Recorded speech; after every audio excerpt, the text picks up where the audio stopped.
railroads and airports and all of that, to the social contract which prevents elderly people from falling into a life of despair at the end of their years. That's right. That's all true.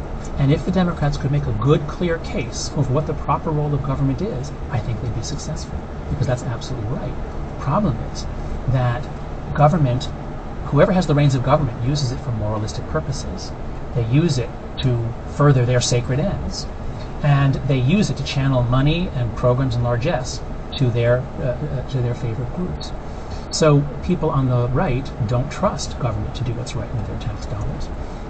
And the left, again, needs to come up with a clear story about what is the proper role of government, what is not. And they need to regain the trust. But it means that we can never get together to try to resolve it when one party says we won't compromise and the other party says you're evil. That's right. That's right. So we're in a lot of trouble. I don't see an easy way out here. There are some electoral reforms that would make things better, but the problem is that all electoral reforms will tend to favor one side over the other, which means it's very difficult to get them enacted. You're also asking the very people benefiting from the present status quo system to change what is to their benefit, to keep it going. That's right. So, I mean, my only thoughts about how we can make a kind of an end run about this is we need to develop norms of certain things that are beyond the pale, certain things that are bad.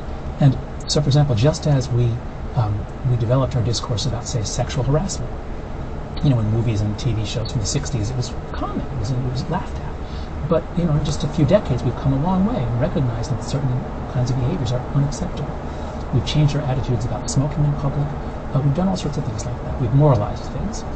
I'd like to propose that we moralize two things. One is demonization.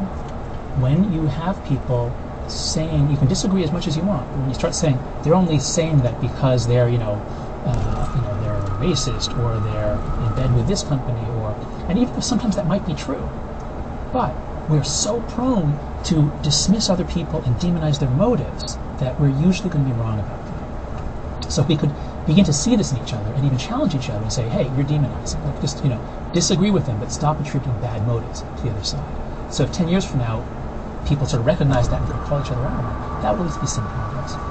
The other one is corruption.